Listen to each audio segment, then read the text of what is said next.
Hello बच्चों, आज हम लोग चैप्टर नंबर 3 करंट इलेक्ट्रिसिटी को मैं 30 मिनट्स के अंदर आपके सारे कॉन्सेप्ट को बराबर कर देता हूं, सीख जाएंगे। तो 30 मिनट में फास्ट रिवीजन भी करेंगे और जिनको आइडिया नहीं है पूरा आइडिया लग जाने वाला है। तो वेलकम टू अरविंद एकेडमी। मैं हूं अरविंद सर और मुझे 25 साल से ज्यादा का टीचिंग एक्सपीरियंस है। तो अरविंद एकेडमी चैनल को सब्सक्राइब कर लीजिए। Easy physics with Arvind sir, इसीलिए मैं बोलता हूं। चलिए शुरू करते हैं। करंट इलेक्ट्रिसिटी इन 30 मिनट्स, पूरी चीज क्लियर होगी। और कई बच्चों का कहना होता है सर जो आप पढ़ा रहे हैं इनका पीडीएफ उनको मिल जाए तो बड़ी अच्छी बात है, बड़ी आसानी से ले सकते हैं। आप डाउनलोड कर लीजिए अरविंद एकेडमी ऐप को। जब आप अरविंद एकेडमी ऐप को डाउनलोड कर लेंगे तो उसके स्टोर सेक्शन में जाइएगा। यहां पर आपको दिखाई पड़ेगा क्लास 12 फ्री पीडीएफ नोट्स। इसके अंदर जितनी भी पीडीएफ है सब अनलॉक है, क्लिक करेंगे डाउनलोड हो जाएगी, अपनी पढ़ाई के लिए इस्तेमाल कर सकते हैं। So simple as that. बस आपको अरविंद एकेडमी ऐप को डाउनलोड करना है, स्टोर सेक्शन में जाना है और अपना पीडीएफ जो आप चाहते हैं वो ले लेना है। चलिए पढ़ाई को स्टार्ट करते हैं। देखिए करंट इलेक्ट्रिसिटी में पहली चीज होती है भाई करंट, क्योंकि करंट इलेक्ट्रिसिटी में करंट ही तो हीरो है। तो जो एवरेज करंट होती है, जो आज तक आप पढ़ रखे हैं, वो पढ़े थे क्यू बाई टी, जिसे delta Q upon delta T लिखा जाता है। अब किसी क्षण किसी इंस्टेंट पे अगर करंट आपको चाहिए तो आई इंस्टेंटेनियस बोलते हैं, तो उसको आप लिखते हैं D Q by D T, differential calculus के तहत। ये एक स्केलर क्वांटिटी है, इसका कोई डायरेक्शन नहीं होता और एसआई यूनिट इसकी एम्पियर है। तो ना इसका कोई डायरेक्शन है और एसआई यूनिट इसकी बन जाएगी एम्पियर बेटा। आगे डायरेक्शन ऑफ करंट की बात करें तो जो कन्वेंशनल करंट होती है वहां पर पॉजिटिव चार्जेस के डायरेक्शन को हम डायरेक्शन ऑफ करंट मानते हैं। और इलेक्ट्रॉनिक करंट जब हम बोलते हैं, क्योंकि ये जो जो कन्वेंशनल करंट थी ये इलेक्ट्रॉन के खुजने से पहले, मतलब डिस्कवरी जब इलेक्ट्रॉन की हुई उससे पहले ही इसका डायरेक्शन मान लिया गया था। तो 1897 में जे थॉमसन ने जब इलेक्ट्रॉन खोजा तो पता ये चला कि भाई चार्ज जो मूव करता है वो तो असल में इलेक्ट्रॉन मूव करता है। तो ये बोला गया कि इलेक्ट्रॉनिक करंट को हम बोलेंगे इलेक्ट्रॉन की चलने की डायरेक्शन, और कन्वेंशनल करंट की डायरेक्शन को हम पॉजिटिव चार्जेस की डायरेक्शन में ही मानेंगे। और ये स्केलर क्वांटिटी है, ये भी हम लोगों ने बातचीत की, तो ये तो आप समझ ही पाए होंगे। अब ओम्स लॉ होता है, तो आप जानते हैं कि अगर किसी कंडक्टर की, मेटल की टेम्परेचर एंड फिजिकल कंडीशंस को अनचेंज रखें आप, तो V is proportional to I होता है, जिसे आप V is equal to IR कहते हैं। तो ये ओम्स लॉ हो जाता है। और ओम्स लॉ में I और V के बीच में जब ग्राफ खींचते हैं तो ये स्ट्रेट लाइन आती है जो कि पास कर रही होती है ओरिजिन से। ये ध्यान रखिएगा, straight line passing with origin होना बहुत जरूरी है। और R यहां पर जो इसका स्लोप होता है V अपॉन आई का, इसका स्लोप तो नहीं कह सकती, तो I अपॉन V है। V अपॉन आई का जो स्लोप होता है वो रेजिस्टेंस होता है। इसमें अगर आप बात करेंगे तो स्लोप पर उल्टा आ जाएगा। अगर थीटा है, क्योंकि ये I अपॉन V ग्राफ है ना, तो 1 अपॉन m की वैल्यू इस समय हो जाएगी R के बराबर। ये 1 अपॉन m का मतलब 1 अपॉन स्लोप। और कहीं पर अगर ऐसा ग्राफ बना हो, ये यहां पर V हो और यहां पर I हो, तब आप स्लोप की वैल्यू को, जो यहां स्लोप है यानी कि m को, आप बोलते हैं, जिसे आप स्लोप बोलते हैं, और इसे आप कहते हैं रेजिस्टेंस के बराबर। तो ध्यान रखिएगा कि I अपॉन V में अगर ग्राफ है तो इसका उल्टा चलेगा, ये चलेगा। और अगर V अपॉन आई में ग्राफ है तो ये स्लोप चलेगा। जो स्लोप यानी R जो होता है रेजिस्टेंस, उसकी यूनिट होती है ओम। बढ़िया। Factors affecting the resistance, resistance को अफेक्ट करने वाले फैक्टर कौन कौन से, मैं यहां पे थोड़ा सा ब्राइट कलर लेता हूं, ये कलर ले लेता हूं। चलिए, R is equal to rho L by A. तो यहां पर आप देखेंगे कि resistance is equal to resistivity, इसको रो को बोलते हैं रेजिस्टिविटी या specific resistance, length upon area. और ये जो स्पेसिफिक रेजिस्टेंस या रेजिस्टिविटी होती है ये लेंथ पर डिपेंड नहीं करती, ना ये लेंथ पे डिपेंड करती है ना ये एरिया पे डिपेंड करती है। ये डिपेंड करती है नेचर ऑफ मटेरियल और टेम्परेचर पे, ध्यान रखिएगा। जबकि रेजिस्टेंस लेंथ और एरिया पे डिपेंड करता है। तो rho does not depend on length on area, जबकि रो डिपेंड्स ऑन, जो रेजिस्टिविटी है या स्पेसिफिक रेजिस्टेंस है वो डिपेंड करता है नेचर ऑफ मटेरियल और टेम्परेचर पे। हाँ, टेम्परेचर को बढ़ाएंगे तो रो आपका बढ़ जाएगा मेटल के केस में। आगे करंट इलेक्ट्रिसिटी की बात, करंट डेंसिटी की बात करें, ये नया टर्म होता है। तो J की वैल्यू होती है I अपॉन ए, और यहीं से आप अगर I निकालें तो J cos थीटा लिख देते हैं, J डॉट ए। और ये जो थीटा होता है करंट और एरिया वेक्टर के बीच का एंगल होता है। तो J एक वेक्टर क्वांटिटी है, अगर ये वेक्टर क्वांटिटी है तो इसका डायरेक्शन किधर होगा, तो इसका डायरेक्शन होता है पॉजिटिव चार्ज जिस डायरेक्शन में मोशन कर रहे हैं। तो करंट डेंसिटी का डायरेक्शन हो गया जिस डायरेक्शन में पॉजिटिव चार्ज चल रहे हैं। और एसआई यूनिट होती है एम्पियर पर मीटर स्क्वायर। ये करंट डेंसिटी की कहानी। कंडक्टेंस की बात करते हैं तो जी की वैल्यू होती है 1 अपॉन आर, यानी रेजिस्टेंस का अगर इनवर्स या उल्टा कर देंगे आप तो आपको कंडक्टेंस मिल जाएगा। और एसआई यूनिट होती है ओम इनवर्स या मो MHO या सीमेंस, इनको याद रखिए। आजकल एक एक नंबर में ये सब यूनिट भी पूछ ली जाती है, तो आप दिक्कत में ना आए।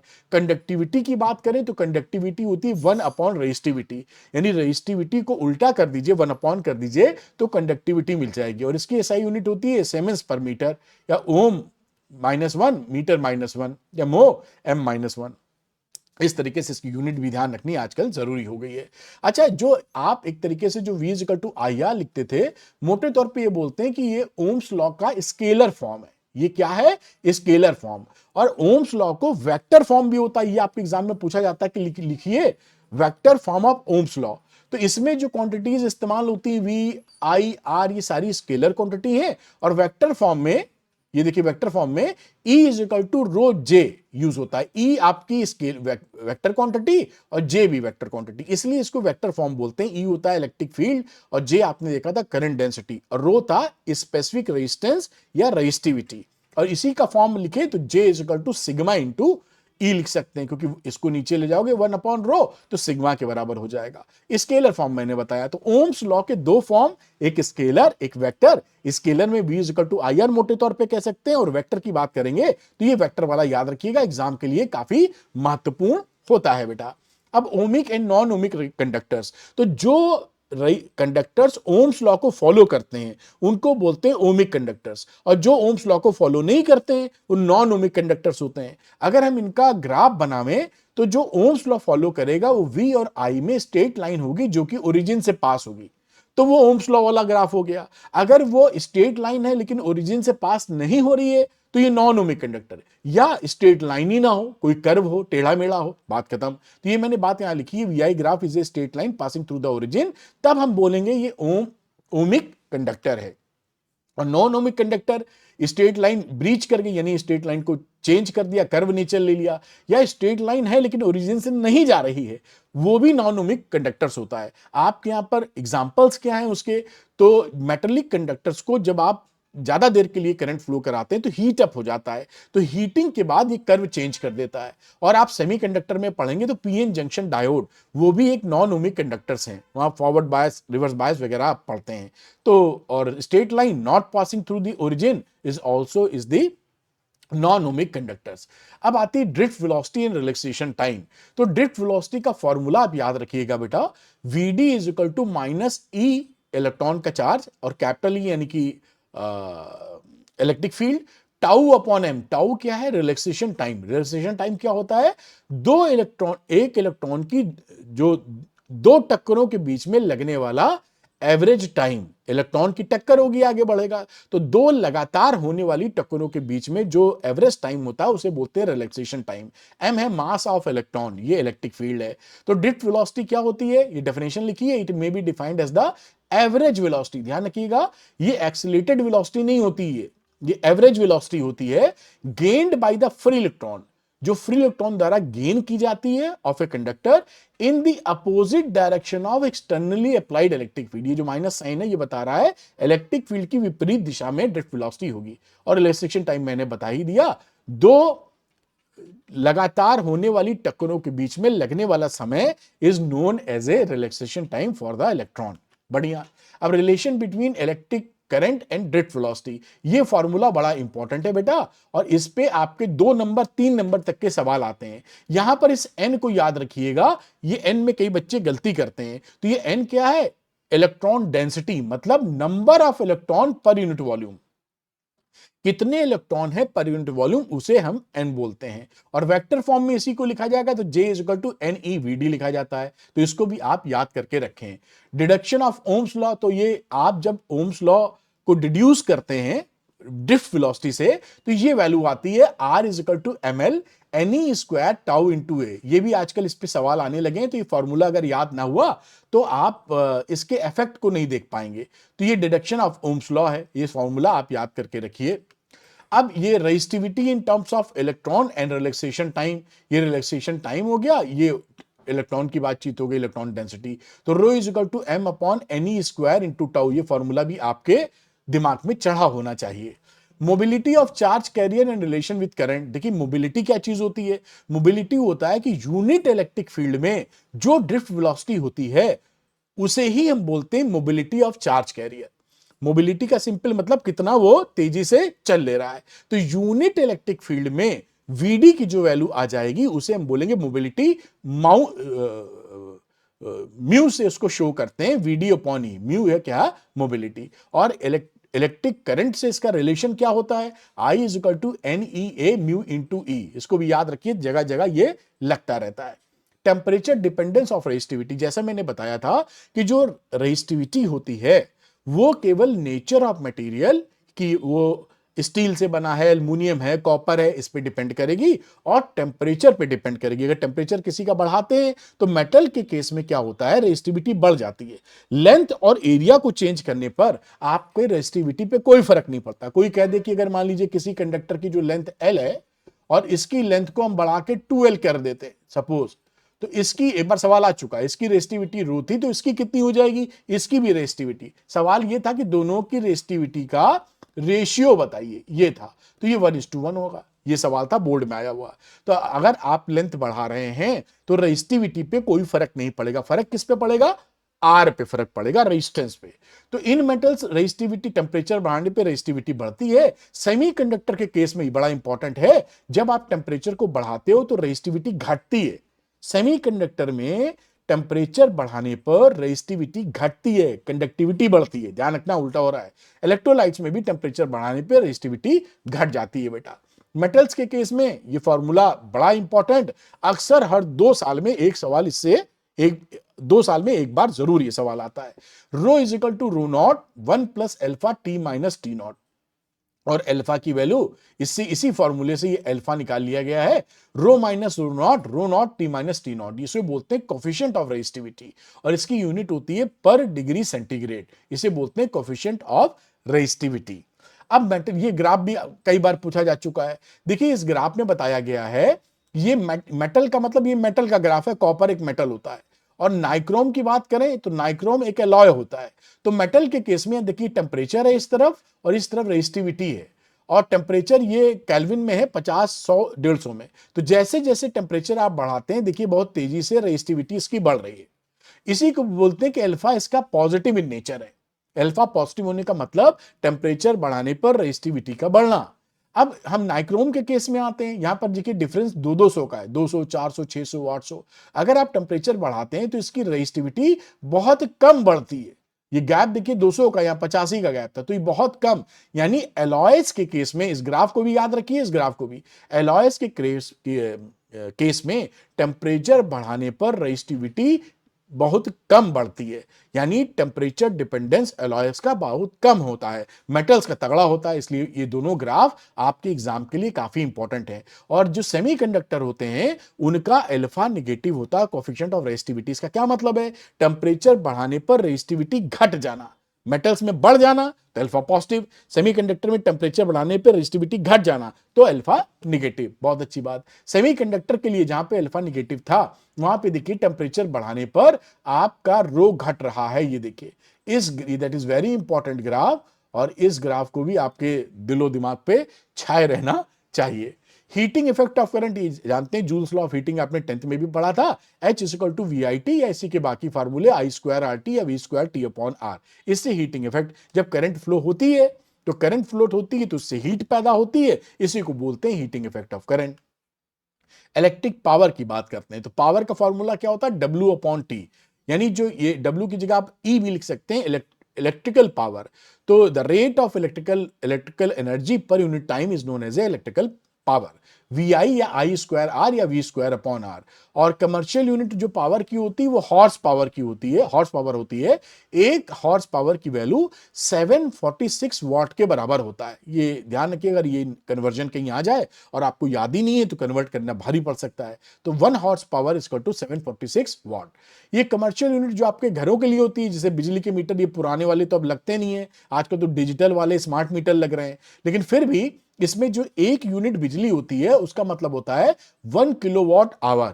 जो किलोवाट आवर होती है ये एनर्जी की यूनिट है, किलोवाट पावर की यूनिट है। ये ध्यान रखिएगा, 1 किलोवाट आवर का मतलब 3.6 इंटू 10⁻⁻6 जूल। ये कन्वर्जन रेट हो गया इसका। तो घरों में जैसे मान लीजिए 100 यूनिट का बिल आता है तो 1 यूनिट की वैल्यू 1 किलोवाट आवर के बराबर होगी। पावर रेटिंग, आपने बल्ब देखे होंगे पीले वाले, किसी भी तरह का बल्ब ले आए आप, चाहे एलईडी ले आए, यहां पर इसके छपा होता है ये इस तरह का पावर रेटिंग। इसका मतलब होता है कि 220 वोल्ट अगर आप इसको सप्लाई देंगे तो 100 वॉट का ये पावर देगा, या कह लीजिए 100 जूल्स पर सेकंड का एनर्जी रिलीज करेगा। तो इसे बोलते हैं पावर रेटिंग। हर अप्लायंस के ऊपर, चाहे वो बल्ब हो, चाहे आपका फ्रिज हो, टीवी हो, हर के ऊपर पावर रेटिंग लिख के आती है। गवर्नमेंट के रूल है जिससे आप पता कर सकें कि कौन सा अप्लायंस या कौन सी इलेक्ट्रिकल डिवाइस कितनी एनर्जी खा रहा है या आपको दे रहा है। अच्छा, power consumption in a combination of appliance. अब आप अप्लायंसेस को, जैसे बल्ब हैं, तीनों बल्ब को अगर सीरीज में जोड़ते हो तो सीरीज कॉम्बिनेशन का फॉर्मूला ये लगाइएगा, 1/p is equal to 1/p1 plus 1/p2 plus 1/p3। और अगर ये पैरेलल कॉम्बिनेशन में, देखिए ये क्या है, पैरेलल कॉम्बिनेशन, तो पैरेलल कॉम्बिनेशन में p is equal to p1 plus p2 plus p3। तो इस फॉर्मूले में देखिएगा गलती ना हो जाए, क्योंकि ये पावर वाली चीज थोड़ी रेजिस्टेंस से उल्टी चलती है। रेजिस्टेंस का जो फॉर्मूला होता था R1 R2 वाला, उससे ये उल्टा है। Efficiency of an electrical device, कोई भी इलेक्ट्रिकल डिवाइस लेते हैं तो उसकी एफिशिएंसी कैसे चेक करते हैं? Output power upon input power. भाई इनपुट पावर कितना दे रहे हो, उससे आउटपुट कितना निकल रहा है। जैसे कि आपने पानी चढ़ाने वाला मोटर होगा, अक्सर आप देखेंगे हमारे यहां भी जिस कॉलोनी में हम रहते हैं, पानी जो आता है, जल विभाग जो जल संस्थान पानी देता है, ऑटोमेटिक ऊपर टंकी में नहीं चढ़ता, इतना प्रेशर नहीं होता है। तो पंप लगाए हैं नीचे, पानी आता है, पंप से चढ़ा लेते हैं। ऐसा 80% घरों में ऐसा ही होता है, जबकि 90% घरों में ऐसा ही होता है। तो जो मोटर पंप है उसको बिजली वाली जो पावर दे रहे हैं वो इनपुट पावर, और जितना वो चढ़ा रहा है पानी उसकी पावर कैलकुलेट करेंगे तो आउटपुट पावर। तो output power upon input power is equal to efficiency of the electrical device, जो भी डिवाइस आप इस्तेमाल कर रहे हैं। इलेक्ट्रोमोटिव फोर्स की बात करते हैं, ये बैटरी के या सेल के कॉन्टेक्स्ट में है। जो इलेक्ट्रोमोटिव फोर्स होता है, ये ध्यान रखिएगा, ये फोर्स नहीं होता, ये मिजनोमर है। मिजनोमर का मतलब होता है नाम से तो कुछ लग रहे हैं, असल में कुछ और है। जैसे किसी लड़की का नाम हो शांति और लड़ती बहुत हो, वैसी स्थिति की नाम तो शांति है कि शांति स्थापित करेगी, बवालिया है पता लगा मजाक के तौर पे कह रहे हैं।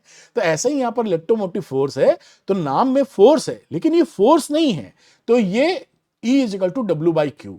तो इस फॉर्मूला होता है वर्क पर यूनिट चार्ज। तो अगर हम एक टर्मिनल से यूनिट पॉजिटिव चार्ज को पूरा चक्कर अंदर बाहर मिला के, यानी यहां से शुरू किया और पूरा घूम कर वापस यहां पहुंच गए, जितना वर्क डन हमें करना पड़ेगा उसी को हम बोलते हैं इलेक्ट्रोमोटिव फोर्स। इलेक्ट्रोमोटिव फोर्स की दो डेफिनेशन होती है, एक तो मैंने ये बता दी कि पूरा चक्कर, यूनिट पॉजिटिव चार्ज को पूरा चक्कर लगाने में, पूरा मतलब अंदर बाहर दोनों, वहीं तक आने में जितना वर्क डन आप करेंगे उसे electromotive force of the cell बोलते हैं। दूसरी डेफिनेशन यहां से निकलती V is equal to E minus IR से। जब ध्यान रखिएगा, इन केस ऑफ डिस्चार्जिंग, जैसे मोबाइल पे आप बात कर रहे हैं तो मोबाइल पे बैटरी डिस्चार्ज हो रही है, उस समय फॉर्मूला लगता है V is equal to E minus IR। V क्या है? Terminal potential difference. E जो होता है वो EMF होता है, और I करंट, और स्मॉल r का मतलब है इंटरनल रेजिस्टेंस। तो इस समय फॉर्मूला लगता है। अब इसमें अगर हम करंट की वैल्यू 0 कर दें, देखिए I0 पुट कर दीजिए, तो ये V इक्वल टू E हो जाएगा। तो इस बेसिस पे भी पोटेंशियल डिफरेंस की या टर्मिनल पोटेंशियल डिफरेंस की हम, या E की हम डिफाइन करते हैं। तो जो इलेक्ट्रोमोटिव फोर्स क्या रहा, वो सेल जिसमें जब करंट फ्लो नहीं हो रहा हो तो उसका टर्मिनल पोटेंशियल डिफरेंस ही न्यूमेरिकली इक्वल हो जाता है इलेक्ट्रोमोटिव फोर्स। ये दूसरी डेफिनेशन है। चलिए बढ़िया, चार्जिंग की बात करते हैं। इन केस ऑफ, जैसे आप मोबाइल चार्ज करते हैं तो फॉर्मूले में तब्दीली हो जाती है, माइनस की जगह प्लस। तो कई टीचर बताते हैं यही फॉर्मूला याद रखो, लेकिन वो ठीक तरीका नहीं है। ये डिस्चार्जिंग के वक्त होता है V is less than E, लेकिन चार्जिंग के वक्त V जो होता है, terminal potential difference, electromotive force से ज्यादा हो जाता है।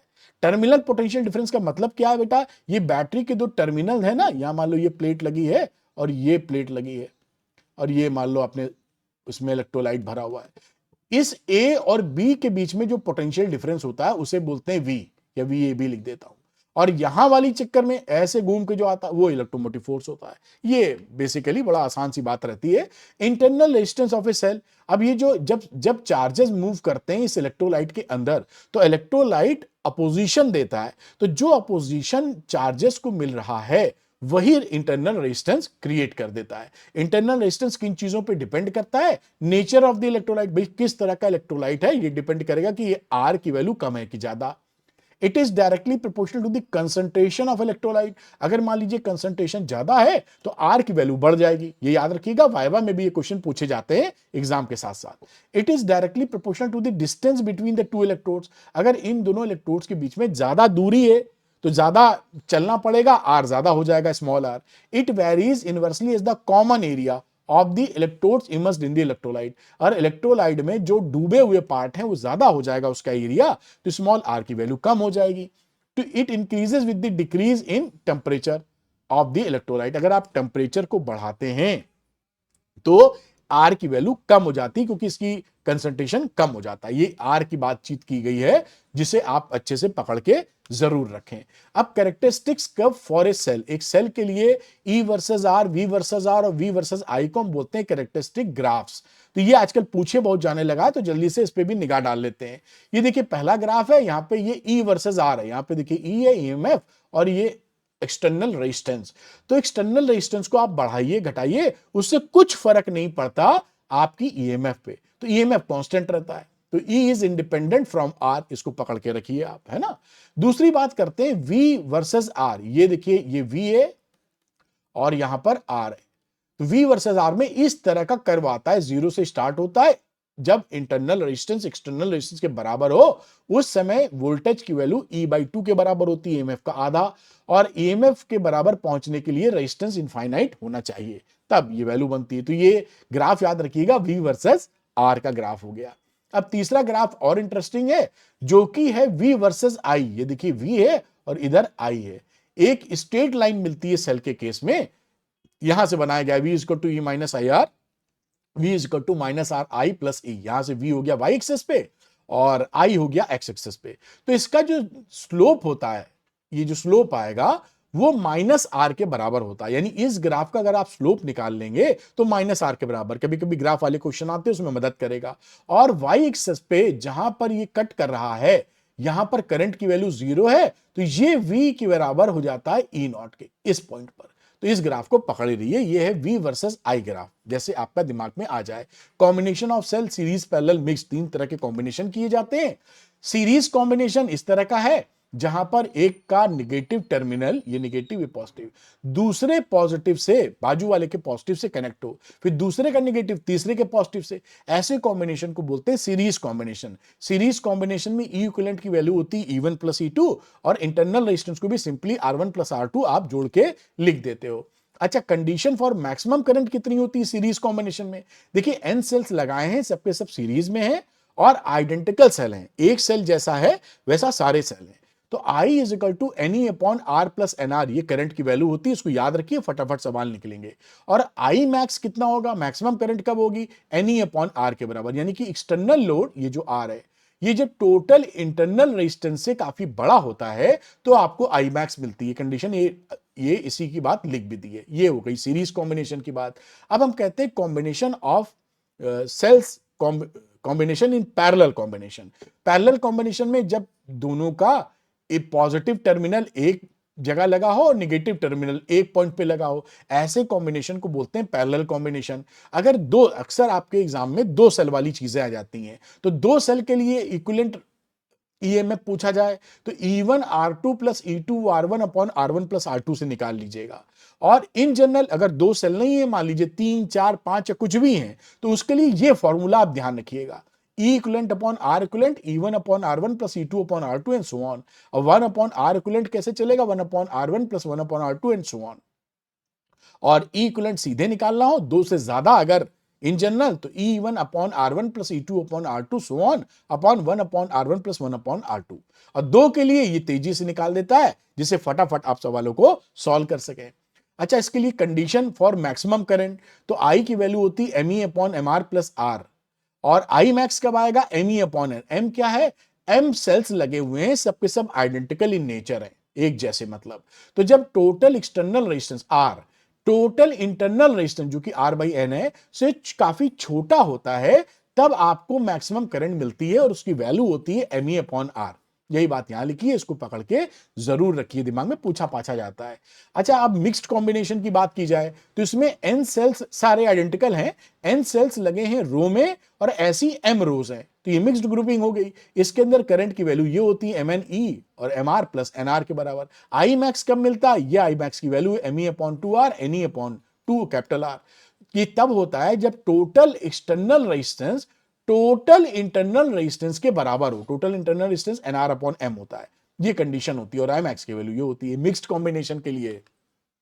किरचॉफ लॉ की बात करें तो किरचॉफ लॉ दो मेनली लॉ हैं। पहला लॉ बोलता है कि किसी भी जंक्शन पर आने वाली करंट बराबर जाने वाली करंट। देखिए यहां पे आने वाली थी I1 प्लस I2 और जाने वाली थी I3 I4 जो इस जंक्शन से अवे जा रही है। तो I1 plus I2 is equal to I3 plus I4। ये किरचॉफ का पहला रूल होता है जिसे किरचॉफ करंट लॉ बोलते हो या जंक्शन रूल बोलते हो या फर्स्ट लॉ बोलते हो। तो ये जो फर्स्ट लॉ होता है ये based on conservation of charges पे होता है। ये पूछा जाता है कि KCL या किरचॉफ का फर्स्ट लॉ किस पर बेस्ड है, तो ये बेस्ड है कंजर्वेशन ऑफ चार्ज पे। किरचॉफ का दूसरा रूल कौन सा है? वो होता है कि किसी भी अराउंड एनी क्लोज लूप, किसी भी क्लोज लूप के अंदर अगर आप पोटेंशियल डिफरेंस का एल्जेब्रिक सम करेंगे तो वो वैल्यू 0 होती है। तो change in potential is equal to 0। ये होता है based on conservation of energy. ये बेस्ड है कंजर्वेशन ऑफ एनर्जी पर। ये किस पे बेस्ड है और ये किस पे बेस्ड है, ये आप जरूर ध्यान रखेंगे। फिर आता है व्हीट स्टोन ब्रिज। तो ये जो व्हीट स्टोन ब्रिज होता है ये बेसिकली करता क्या है, किसी भी अननोन रेजिस्टेंस का quickly and accurately resistance find करने के काम आता है। ये एक अरेंजमेंट है PQRS, बीच में गैल्वेनोमीटर लगा होता है। बैलेंस्ड व्हीट स्टोन ब्रिज तब बोलते हैं जब P अपॉन Q, ये देखिए लिखी है P upon Q is equal to R by S हो जाए। जब ये बैलेंस्ड कंडीशन में होता है तो गैल्वेनोमीटर के अंदर कोई करंट नहीं जाती, A का और B का दोनों का पोटेंशियल सेम हो जाता है। जब पोटेंशियल सेम हो गया देयर इज नो करंट। तो ये कंडीशन है बैलेंस्ड व्हीट स्टोन ब्रिज की। और मैंने आपको बताया कि ये कब किस काम में आता है। किसी भी मान लो ये Q अननोन रेजिस्टेंस है तो उसका रेजिस्टेंस क्विकली बहुत तेजी से एंड एक्यूरेटली ये फाइंड कर देगा। ये पूरा मैंने चैप्टर आपको रिवाइज करा दिया, पढ़ा दिया। अब कुछ बच्चों की मदद के लिए फटाफट एक दो चीजें बता देते हैं। देखिए आपको 10 साल के PYQs आप लगाते ही लगाते हैं। NCERT एग्जाम्पल एक्सरसाइज लगानी रहती है, डेरिवेशन 130 जो है उसको भी लगाते हैं। मैंने सब क्या किया है, सबके वीडियो सरल भाषा में रिकॉर्ड करके एक जगह इकट्ठा कर दिया है। जैसे किसी बच्चे को दिक्कत हो तो ऑल इन वन कोर्स की मदद लेकर अपनी क्लैरिटी ले ले। तो ऑल इन वन कोर्स आपको PYQs, NCERT एंड डेरिवेशन सब में मदद करेगा, वीडियो कोर्स है। अब कंपिटेंसी क्वेश्चन पैक में देखिए आपके स्कूल्स में क्या होता है, असर्शन, रीजनिंग और केस स्टडी की प्रैक्टिस ना के बराबर होती है और टोटल ये 24 मार्क्स का कंपिटेंसी बेस्ड क्वेश्चन आता है। तो बच्चा प्रैक्टिस कहां से करे, तो मैंने आपके लिए MCQ, AR और केस स्टडी 60 है, इसके अंदर वीडियोस के हैं सारे वीडियोस। और NCERT एग्जाम्पलर यानी कि एग्जाम्पलर में MCQ टाइप 1, MCQ टाइप 2 सारे वीडियो सॉल्यूशन मैंने रिकॉर्ड करके आपको दिए जिससे 24 नंबर पक्के हो सके आपके। और फिर होता है आपको तेजी से रिवीजन करना होता है, तो ये PDF नोट्स हैं, सुपर नोट्स कॉम्बो। ये देखिए PDF लिख दिया है, थ्योरी प्रिंटेबल है, ये प्रिंट आउट ले सकते हैं, derivation print handwritten print out ले लेंगे, फॉर्मूला शीट और NCERT के वीडियोस हैं। कई बच्चों का कहना होता है कि सर हमको तो ये तीनों चाहिए क्योंकि एग्जाम में तो तीनों चीजें हमारे लिए जरूरी हैं। तो उन तीनों की कहानी मैंने द्रोणा के अंदर डाल दी है। द्रोणा के अंदर ये तीनों कोर्स मौजूद है, साथ में पूरे सिलेबस के वीडियो लेक्चर भी मौजूद हैं। तो द्रोणा आपका होलिस्टिक है, सब कुछ मिल जाता है। अगर आपको हेल्प की जरूरत है तो द्रोणा ले सकते हैं आप। कैसे लेंगे, तो द्रोणा अगर लेना चाहते हैं तो अरविंद एकेडमी ऐप को डाउनलोड कर लीजिए, लिंक डिस्क्रिप्शन में मिलेगा। उसके स्टोर सेक्शन में जाइए, वहां पर आपको द्रोणा दिखाई पड़ेगा, लेकर अपनी प्रॉब्लम को दूर कीजिए और तेजी से औरों से आगे निकल जाइए। तो उम्मीद करता हूं ये वीडियो आपके लिए काफी हेल्पफुल रहा होगा। कमेंट करके बताइएगा कैसा लगा और लाइक और शेयर कीजिएगा पसंद आने पे वीडियो। और हाँ, अरविंद एकेडमी चैनल को सब्सक्राइब कीजिएगा। Thank you very much. मिलते हैं अगले वीडियो में। कमेंट का मुझे आपका वेट रहेगा। Thank you, good luck to you, bye.